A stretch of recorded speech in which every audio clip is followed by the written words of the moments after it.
आप सभी को मेरा प्यार भरा नमस्कार। मेरा नाम आलोक है। आज के वीडियो में हम चर्चा करने वाले हैं एक्सट्रैक्ट के बारे में। लास्ट वीडियो अगर आपने देखी है तो उसमें हमने बात की थी अनसीन पैसेज के बारे में, और आज का जो हमारा टॉपिक होने वाला है वो क्या होने वाला है? एक्सट्रैक्ट। क्या होने वाला है? एक्सट्रैक्ट। तो आइए आज के वीडियो को शुरू करते हैं, आज की क्लास को शुरू करते हैं और चर्चा करते हैं एक्सट्रैक्ट के बारे में।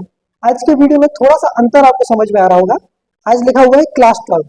यस, आज के वीडियो में हम क्लास 12 से एक एक्सट्रैक्ट लिया है। हमने क्लास 12 की इंग्लिश बुक से हमने एक एक्सट्रैक्ट लिया है जिसको आज हम डिस्कस करने वाले हैं और आप सभी मेरे साथ सॉल्व करिएगा।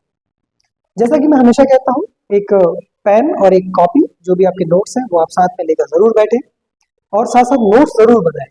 जो भी डिफिकल्ट वर्ड्स आपको मिलते हैं या कोई एक्स्ट्रा पॉइंट मिलता है उसको आप अपने नोट्स में जरूर ऐड ऑन करें। तो आइए आज की क्लास को शुरू करते हैं और बात करते हैं एक्सट्रैक्ट को कैसे सॉल्व किया जाता है और कैसे उसके क्वेश्चंस को टैकल किया जाता है। देखिए, एक्सट्रैक्ट को सॉल्व करना अनसीन पैसेज को सॉल्व करने से थोड़ा सा अलग है। उसका कारण यह है क्योंकि एक्सट्रैक्ट का ही मतलब होता है कि किसी चैप्टर से उसका एक हिस्सा लिया गया है। फॉर एग्जाम्पल, जैसे ये जो एक्सट्रैक्ट है मैं बता देता हूँ आपको। हाँ, अरे ये क्या आ गया भाई? होमवर्क। हाँ यस, ये होमवर्क है। यदि आपने पिछली वीडियो देखी है तो आपको याद होगा, मैंने पिछले वीडियो के लास्ट में एक क्वेश्चन आपको दिया था। आप उस वीडियो को अगर देख सकते हैं, अगर आपने अभी तक नहीं देखी है। जिन्होंने देखी होगी वो समझ गए होंगे। तो मैंने होमवर्क दिया था कि which of the following is not a noun. ये 4 ऑप्शंस हैं, इनमें से कौन सा वाला नाउन नहीं है। क्वेश्चन क्या है? इनमें से कौन सा नाउन नहीं है। तो आइए इस क्वेश्चन का सही आंसर मैं आपको बता देता हूँ। इसका ठीक आंसर है न्यूमरस। न्यूमरस नाउन नहीं है तो क्या है? क्वेश्चन उठता है, ये एक एडजेक्टिव है। क्या है?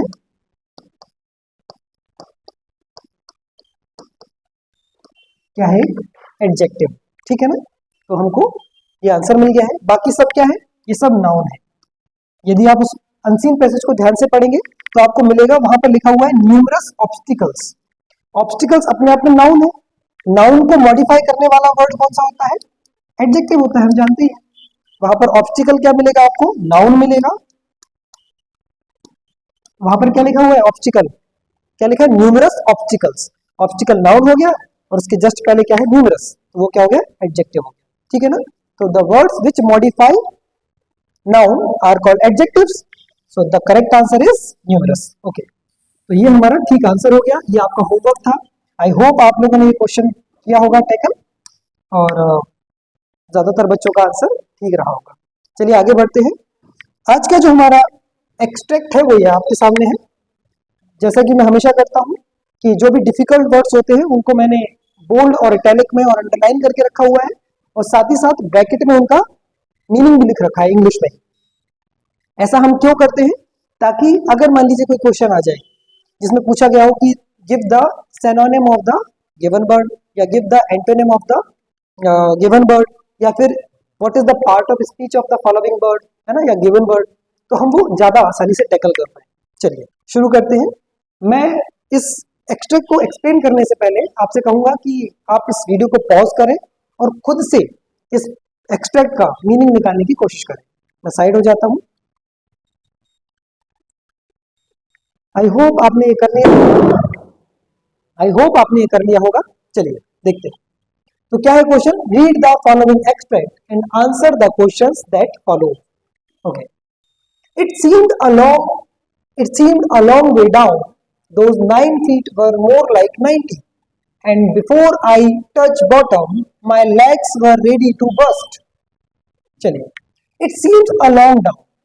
It seemed a long down मतलब है कि ऐसा लग रहा था कि एक लंबा नीचे की तरफ में जा रहा है। It seems, ऐसा आभास हो रहा था। A long way, एक लंबा रास्ता। कैसा? किस तरफ? नीचे की तरफ।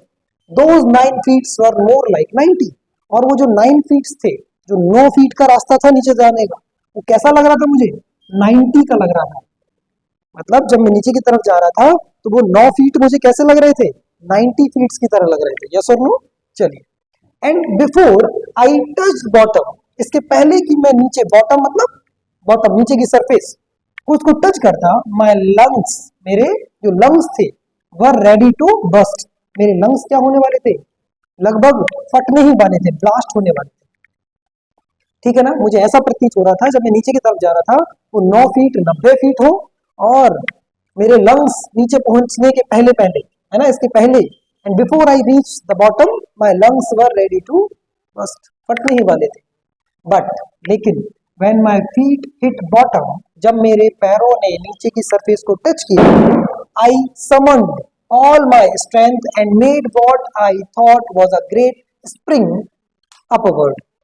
लेकिन क्या होता है, when my feet hit bottom, जब मेरे पैरों ने नीचे के बेस को टच किया, बॉटम को हिट किया, I summoned, summoned means gathered, इकट्ठा करना। वैसे समन वर्ड जो यूज होता है उसका मतलब होता है किसी को प्रस्तुत करना, हाजिर करना। जैसे आप लोगों ने सुना होगा कि कोर्ट से समन आता है कि इनको प्रस्तुत किया गया है। जैसे मान लीजिए आपको कभी पता चले कि आपके घर पे आप पहुंचे बढ़िया आराम से और पता चलता है कि कोर्ट से समन आया है, तो शाम का खाना भी नहीं जाएगा नीचे, है ना, कोर्ट का नाम सुनते ही घबराहट हो जाती है। तो उसका मतलब होता है एक्चुअली पेश करना। लेकिन समन का ही एक और मतलब क्या होता है, गैदर करना, इकट्ठा करना, कलेक्ट करना। ऑल माई स्ट्रेंथ, मैंने जैसे ही मेरे पैर नीचे बॉटम को टच किए, मैंने पूरी अपनी ताकत को इकट्ठा किया, all my strength, and made what I thought was a great spring. और मैंने क्या किया उसके बाद, made a great spring. Great spring मतलब स्प्रिंग मीन्स यहाँ पर क्या है, जंप। आप ध्यान से देखिए, ये स्प्रिंग की स्पेलिंग है ना, ये वही है सेम बसंत वाली, SPRING स्प्रिंग। और यहाँ पर स्प्रिंग का मतलब क्या है बेटा, जंप है। क्या है, जंप, अपवर्ड, किस तरफ, ऊपर की तरफ। आई इमेजिन्ड आई वुड बॉब, मैंने इमेजिन किया, मैंने सोचा, मैंने कल्पना की, क्या कि आई वुड बॉब, मैं जंप कर लूंगा, है ना, ऊपर की तरफ टॉस हो जाऊंगा, टू सरफेस लाइक अ कॉक, है ना। तो क्या होता है, जो व्यक्ति है, अभी देखो मुझे नहीं पता है कि किसकी बात हो रही है, ऑल्दो आप लोग समझ गए होंगे कि किस चैप्टर की बात हो रही है, लेकिन मैं उसको अभी रिवील नहीं करना चाहता हूँ। तो जब वो नीचे की तरफ डूब रहे थे, नीचे की तरफ पानी में जा रहे थे, तब उन्होंने क्या सोचा, क्या इमेजिन किया, I would bob. I would bob मतलब I would jump, I will toss myself, मैं अपने आप को ऊपर की तरफ जंप कर लूंगा, to the surface like a cock. Cock समझते हो आप लोगों ने, बॉटल्स देखी है, जो कांच की बॉटल्स आती है, उनमें कुछ कुछ बॉटल्स में ढक्कन नहीं होता, कैप नहीं होता, उसकी जगह ये होता है इस टाइप का बॉब, है ना, इस तरीके का। उसको इस फिट कर दिया जाता है और जब प्रेशर बनता है तो एकदम से वो जंप करके निकलता है ऊपर की तरफ, वो बॉब कॉक होता है। क्या होता है, कॉक, CORK, कॉक। क्या होता है, a type of cap used in bottles, है ना, एक टाइप का कैप होता है जो कि बॉटल्स में यूज किया जाता है। ऐसा उसने इमेजिन किया है, लेकिन होता क्या है, देखते हैं क्या होता है। इंस्टीड, इसकी बजाय, आई केम अप स्लोली, उसने क्या सोचा था कि जैसे ही मैं नीचे जाऊंगा, नीचे से जंप करूंगा ऊपर की तरफ, एकदम से स्पीड में ऊपर आ जाऊंगा और एकदम से पानी के ऊपर। लेकिन ऐसा हुआ नहीं, जैसे उसने अपने आप को जंप किया तो वो धीरे धीरे ऊपर आ रहा है। टॉम एंड जेरी देखा ना, ऊपर से गिरता है तो एकदम पहले ऊपर रुक जाता है, फिर एकदम स्विंग नीचे गिरता है, होता है कि नहीं होता। तो ऐसे होता है वो, इमेजिन क्या करता है, जैसे मैं जंप करूंगा तो एकदम से ऊपर चला जाऊंगा पानी में। लेकिन पानी में ऐसा होता तो है नहीं, रेजिस्टेंस भी तो होता है ना, उसकी विस्कोसिटी भी होती है पानी की, है ना, तो उसके कारण एकदम से थोड़ा जाओगे। अब क्या होता है, वो धीरे धीरे ऊपर जा रहा है। आई केम अप स्लोली, धीरे धीरे ऊपर आया। आई ओपनड माई आईज, मैंने अपनी आंखें खोली, and saw nothing but water, मुझे और कुछ नहीं दिखाई दिया, सिर्फ क्या दिखाई दिया, पानी पानी दिखाई दिया। इसका मतलब क्या हो गया, ये पानी पानी हो गए, वो गाना है ना, मैं पानी पानी हो गया, तो ये भी पानी पानी हो गए। That had a dirty yellow tinge, और जब उनकी आंखें खुली तो उसका कैसा कलर था, मैला पीला कलर, है ना, change means colour to it. और जैसे उन्हें आंखें खुली तो चारों तरफ पानी पानी था और उसका कलर कैसा था, येलो था, जो कि गंदा गंदा था, मटमैला था। आई ग्रू पैनिकली, पैनिकली है ना, feeling bad, uncontrolled, uncontrolled fear और एंजाइटी, यहाँ पर पैनिकी है ना, ओके। तो क्या मतलब होता है इसका, feeling, sorry, feeling by uncontrolled fear और एंजाइटी, ठीक है ना, ऐसी फीलिंग जो कि डर के कारण आपके अंदर आ जाए, एकदम घबराहट हो जाना, है ना, उसको बोलते हैं। I reached up as if to grab a rope and my hands closed. अब क्या हुआ, वो ऊपर की तरफ आए, आई रीच्ड अप, मैं ऊपर तक तो पहुंचा, लेकिन क्या होता है, as if to grab a rope, इस तरीके से कि ताकि कोई रस्सी वस्सी मिल जाए ऊपर की तरफ तो मैं पकड़ लूं उसको। एंड माय हैंड्स, मेरे हाथ जो थे वो क्या हो गए, क्लच्ड, होल्ड, और मेरे हाथ क्या कर ले, क्लच कर ले, होल्ड कर ले, पूर्ण लिया वाटर। लेकिन उसके हाथ में आया क्या, उन्होंने कोशिश की कि जैसे वो नीचे से ऊपर की तरफ आए तो उन्होंने कोशिश की कि रस्सी वस्सी मिल जाए, उसको ग्रैब कर ले, पकड़ ले, लेकिन उनके हाथ में आया क्या, सिर्फ पानी और कुछ भी नहीं, only at water. I was suffocating, और मुझे क्या हो रही थी, घबराहट हो रही थी, सफोकेशन हो रही थी, है ना, दिक्कत हो रही थी, घबराहट हो रही थी। आई ट्राइड टू येल, मैंने चिल्लाने की कोशिश की, but no sound came out, लेकिन कोई भी ध्वनि बाहर की तरफ नहीं आई। Then my eyes and nose came out of the water, तब फिर क्या होता है, माई आईज, मेरी आंखें बाहर की तरफ, थोड़ी सी आंखें बाहर नहीं आ रही है, लिटरली आंखें बाहर नहीं आई है, मतलब पानी से कुछ हिस्सा आंखों का, शरीर का ऊपर की तरफ आया, तो आंखें बाहर आ गई, नोज बाहर की तरफ आ गई, केम आउट ऑफ द वाटर, पानी से ऊपर की तरफ आई, बट लेकिन नॉट माई माउथ, लेकिन मेरा जो मुंह वाला हिस्सा था ना, जैसे मैं चिल्ला रहा था बचाओ बचाओ, वो वाला हिस्सा ऊपर ही नहीं आया, तो जो आवाज थी वो क्या हो गई, वहीं दबकर रह गई। आई फ्लेम्ड, FLAILED, फ्लेम्ड मतलब होता है फ्लैप अराउंड, फ्लैप अराउंड मतलब तैरते रहना, वहीं वहीं तैरते रहना, at the surface of water, है ना, उस सरफेस में थोड़ी देर के लिए वो क्या हो गए, तैरे, एंड swallowed, eat up, है ना, swallow मतलब eat up, एंड चॉक्ड, अच्छा यहाँ पर क्या लिखा हुआ है, at the surface of water swallowed and choked, क्या हुआ वहां पर, उस सरफेस पर आए, उन्होंने सांस लेने की, चिल्लाने की कोशिश की, तो उल्टा क्या हो गया, वो पानी पी गए, पानी अंदर चला गया चिल्लाने की कोशिश में और ब्रीथ करने के चक्कर में, पानी अंदर चला गया और चॉक्ड हो गए, है ना, फाइट फॉर ब्रीथ, अब वो क्या हो गया, जैसे पानी अंदर गया ना तो वो सांस और नहीं ले पा रहे और दिक्कत हो गई। तो देखिए स्ट्रगल समझ पा रहे हो आप, यहां से समझिएगा दोबारा, I tried to yell but no sound came out, मैंने कोशिश की चिल्लाने की लेकिन कोई साउंड नहीं आया, then my eyes and nose came out of the water but my mouth, but not my mouth, मेरी आंखें और नोज तक तो मैं ऊपर तक आ गया था, लेकिन मेरा जो मुंह वाला हिस्सा था वो ऊपर नहीं आया। अब क्या हुआ, आई फ्लेड, फ्लेड मतलब थोड़ा सा वहीं पर तैरा, थोड़ा सा, थोड़ी देर के लिए, at the surface of the water swallowed and chalk, लेकिन उससे क्या हुआ, मैंने चिल्लाने की कोशिश की तो उससे क्या हुआ, पानी अंदर चला गया और उल्टा मैं सांस लेने में मुझे दिक्कत होने लगी, मतलब फाइट मतलब जद्दोजहद करना, ब्रीथ करने में। आगे देखते हैं, I tried to bring my legs up, मैंने कोशिश की कि मैं अपने पैरों को ऊपर की तरफ ले आऊं, बट दे हंग, हैंग की सेकंड फॉर्म होती है, हैंग मतलब लटकना और हंग मतलब सेकंड फॉर्म है उसकी, लेकिन वो नीचे की तरफ ही लटके रहे, एज डेड वेट्स, एक बिल्कुल मृत कोई वजन हो, मतलब जिसमें कोई जान ना हो, पैर ऐसे भारी हो गए थे कि उनमें कोई जान ही ना हो, वो ऊपर की तरफ आने को तैयार ही नहीं थे और उनमें वेट भी बहुत ज्यादा हो गया था।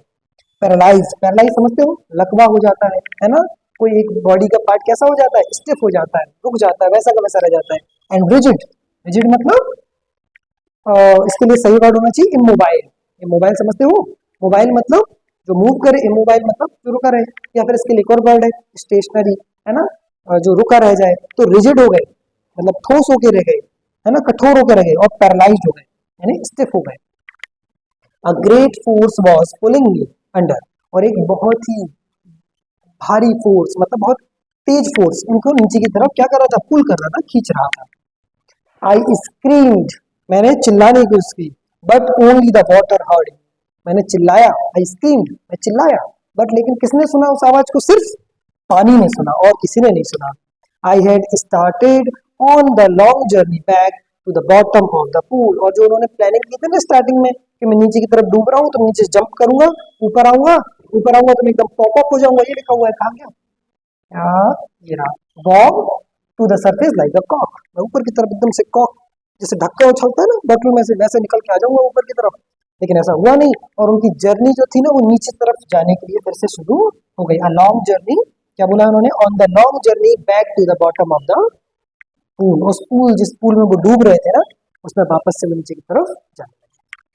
आई होप आपको ये एक्सट्रैक्ट समझ में आया होगा और आप समझ गए होंगे कि एक्सट्रैक्ट कहाँ से लिया गया है। यस यू आर करेक्ट, ये लिया गया है डीप वाटर चैप्टर जो आपकी क्लास 12th बुक का है, और इसको किसने लिखा है आप बताइएगा, है ना। चलिए ये आपका होमवर्क है। ओके, अब आते हैं एक्सट्रैक्ट से रिलेटेड कुछ क्वेश्चंस को डील करते हैं। What is the narrator's initial expectation when reaching the bottom of the pool, शुरुआती एक्सपेक्टेशन की क्या थी, आइए ऑप्शंस देखते हैं। To bob the surface like a कॉक, क्या उसकी ये एक्सपेक्टेशन थी। To find a rope to hold in on to, क्या उसकी एक्सपेक्टेशन थी कि वो किसी रोप को होल्ड कर लेगा। To remain at the bottom, क्या उसकी ये प्लानिंग थी कि मैं नीचे जाऊंगा पानी में और नीचे ही रह जाऊंगा। अरे ऐसा तो कुछ नहीं था भाई, ऐसा तो कोई भी नहीं सोचेगा ना, ये तो सेंस ऑफ ह्यूमर वाली बात होगी। To see clear blue water, अच्छा उसकी प्लानिंग थी कि नीचे जाएंगे और मस्त पानी देखेंगे नीला नीला। नहीं भाई, नीचे पानी किसको देखना है, मौत आ रखी है सामने, पानी देखेंगे यहाँ बैठ के। खैर, तो अच्छा, यहाँ पर दो ऑप्शंस हैं और ये दोनों ऑप्शंस का जिक्र हुआ है, आपको याद होगा। लेकिन उन्होंने पूछा इनिशियल, इनिशियल क्या था, शुरुआती क्या था। शुरुआती उन्होंने सोचा था to walk to the surface like a कॉक। शुरू में उन्होंने सोचा था कि मैं एक जंप लूंगा ऊपर की तरफ और मैं कैप की तरह ऊपर उछल के आ जाऊंगा। बहुत बढ़िया। आई होप आप लोग भी टैकल कर रहे होंगे क्वेश्चंस को। पहले आप वीडियो को पॉज करते जाइए और साथ ही साथ क्या करिए, अपने से आंसर को टिक करिए, मार्क करिए, सोच लीजिए मन में, फिर चेक करिए कि आपका आंसर ठीक है या नहीं। चलिए आइए। How does the water appear to the narrator when he opens his eyes under water. उसको पानी कैसा दिखाई देता है। How does the water appear sorry है ना, कैसा पानी दिखाई देता है टू नरेटर, नरेटर को, व्हेन ही ओपन्स, जब वो अपनी आंखें खोलता है, कहां पर, पानी के नीचे। एकदम साफ दिखाई देता है क्या, क्रिस्टल क्लियर। नहीं भाई, ऐसा तो कुछ नहीं होता है। डार्क एंड मडी, ऐसा भी कुछ नहीं बोला गया है। ब्लू दिखाई देता है या फिर शिमरिंग, है ना, शिमरिंग ब्लू, ऐसा भी कुछ नहीं होता है। एक्चुअली होता क्या है, डर्टी येलो टिंज। टिंज मतलब मैंने बताया था क्या होता है, कलर। क्या मतलब होता है, डर्टी येलो कलर का पानी दिखाई देता है। ठीक है, नेक्स्ट क्वेश्चन पर चलते हैं। नेक्स्ट क्वेश्चन क्या है, what happens when the narrator tries to yell under water. क्या होता है जब नरेटर क्या करता है, पानी के नीचे चिल्लाने की कोशिश करता है। येल मतलब शाउट करना, चिल्लाना, स्क्रीम करना। बताइए भाई क्या होता है, कर लिया आप लोगों ने। चलिए, नो साउंड, हाँ, allowed scream echoes through the pool. Echoes का मतलब मैंने लास्ट वीडियो थी ना उसमें बताया था, इसका मतलब होता है गूंजना। क्या होता है, गूंजना। और इको एक्चुअली एक फिजिक्स का फिनोमेना है, जिसमें क्या होता है, इको पढ़ाया जाता है ना कि वाई इको टेक्स प्लेस, है ना, हाउ इको टेक्स प्लेस, क्यों ये साउंड का रिपीटेशन होता है, ये सारी चीजें बताई जाती है ना। आप किसी पहाड़ी इलाके में जाइए और चिल्लाइए अपना नाम।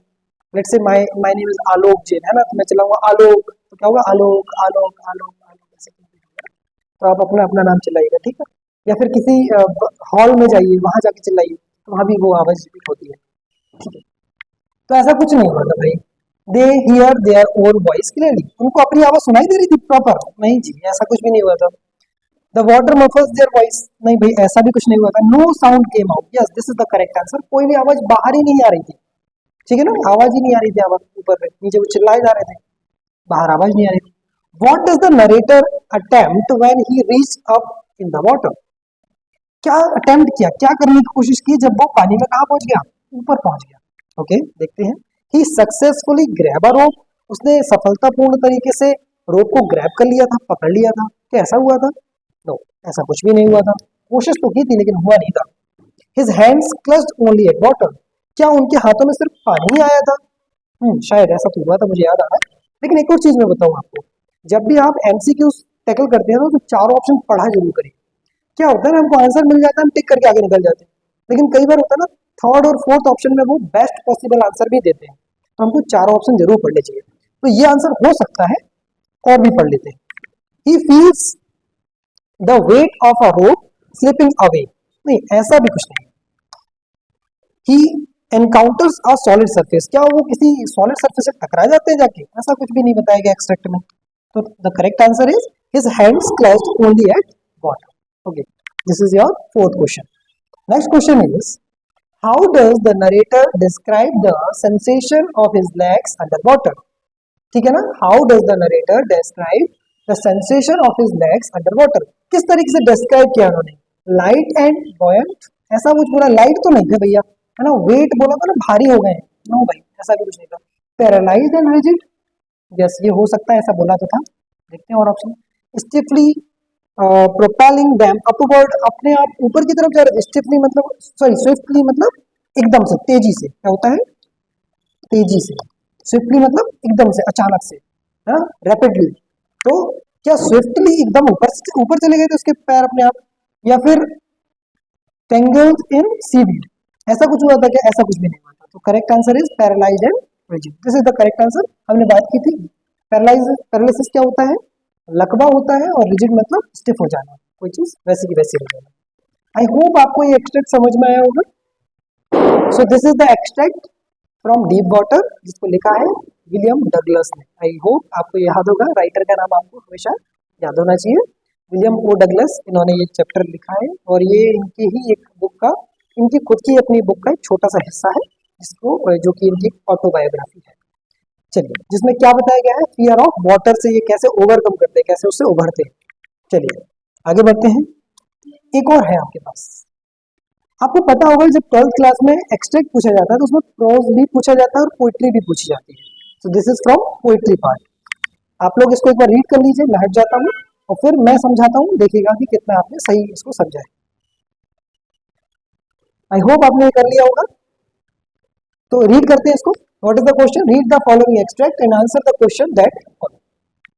Fisherman in the old sea would not harm whales, and the man gathering salt would look at his hurt hands. क्या मतलब इसका? Fisherman in the cold sea. Fisherman मतलब कौन? मछली पकड़ने वाले fisherman in the cold sea, है ना, जो समुद्र है उसका पानी कैसा ठंडा है। Would not harm whales, वो क्या ना करे, हार्म ना करे। Would not harm मतलब यहाँ पर कोई सजेस्ट किया जा रहा है, ना करे, क्या ना करे, हार्म ना करे, किसको? व्हेल्स को। Okay. And the man gathering salt, और जो लोग, गैदरिंग मतलब इकट्ठा करना, कलेक्ट करना, क्या कर रहे हैं? सॉल्ट को इकट्ठा कर रहे हैं। Would look at his hurt hands, अपने हर्ट किए हुए, जो उन्होंने अपने हाथों को हर्ट कर लिया है नमक इकट्ठा कर करके, है ना। आप जानते हो ना, नमक पे ज्यादा देर अगर अपनी बॉडी को रखे तो क्या हो जाती है? खेल खत्म, समझ रहे हैं? तो क्या बोल रहे हैं? द मैन गैदरिंग सॉल्ट, जो लोग सॉल्ट को इकट्ठा कर रहे हैं उसी में, वो अपने हर्ट किए हुए हैंड्स को, अपने खुद के हर्ट किए हुए हैंड्स को क्या करें?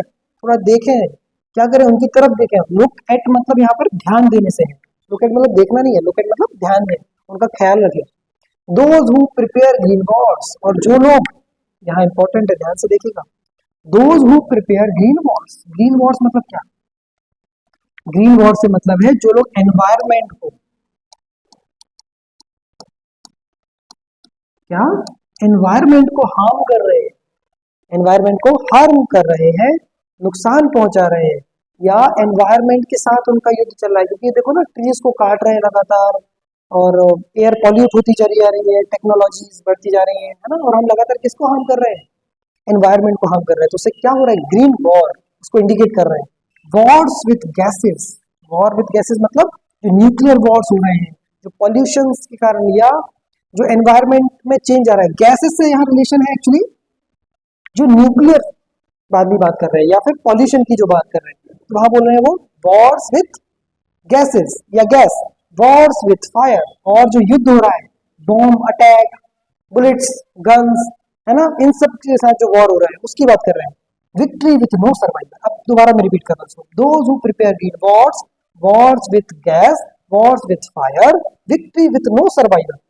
जीत तो हो जाती है, विजय तो प्राप्त कर लेते हो आप, विक्ट्री तो मिल जाती है, विथ किसके साथ? नो सर्वाइवर्स, जीवित कोई नहीं रहता। हम जानते हैं पहले भी कि जब भी कोई युद्ध होता है तो जीत तो जाती है कोई एक टीम या कोई एक पक्ष, जीत तो जाता है, लेकिन उसमें कितने सारे लोगों की जान चली जाती है, कितने लोगों का परिवार चला जाता है। तो वो यही लिखा हुआ है, विक्ट्री तो मिलती है बट, लेकिन विथ नो सर्वाइवर्स, लेकिन उसमें जीवित कोई नहीं बचता, जिंदगियां खत्म हो जाती है। Would put on clean clothes, वो क्या करें?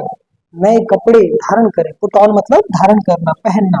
क्लीन क्लॉथ्स मतलब साफ सुथरे कपड़े से नहीं है सिर्फ, इससे है अच्छे विचारों से। क्या है? नए विचार लाए, नए थॉट्स लाए। पुट ऑन क्लीन क्लॉथ मतलब है कि नया थॉट प्रोसेस शुरू करें, नया विचार शुरू करें। And walk about their brothers, और walk about with their brothers मतलब जिनसे वो युद्ध कर रहे हैं वो है तो उनके भाई ही। आप समझते हो ना, आपने महाभारत के युद्ध के बारे में सुना ही है, जिनसे युद्ध किया वो कौन थे? भाई तो थे। अब हम ऐसे अगर किसी बाउंड्री के उस तरफ रहने वाले लोगों को ये समझे कि दुश्मन है, लेकिन हम उसको दूसरे पर्सपेक्टिव से समझें तो एक्चुअली है कौन?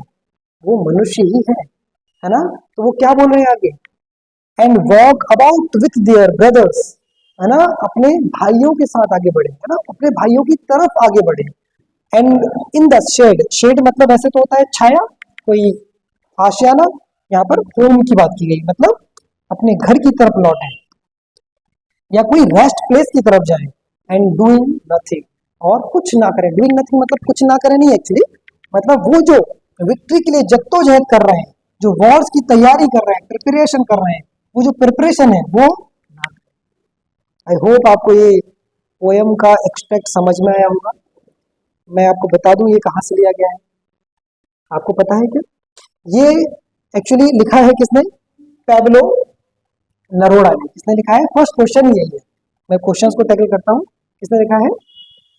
पैब्लो नेरुदा ने। और ये पोयम का नाम क्या है? कीपिंग क्वाइट, है ना। इस पोयम का नाम क्या है?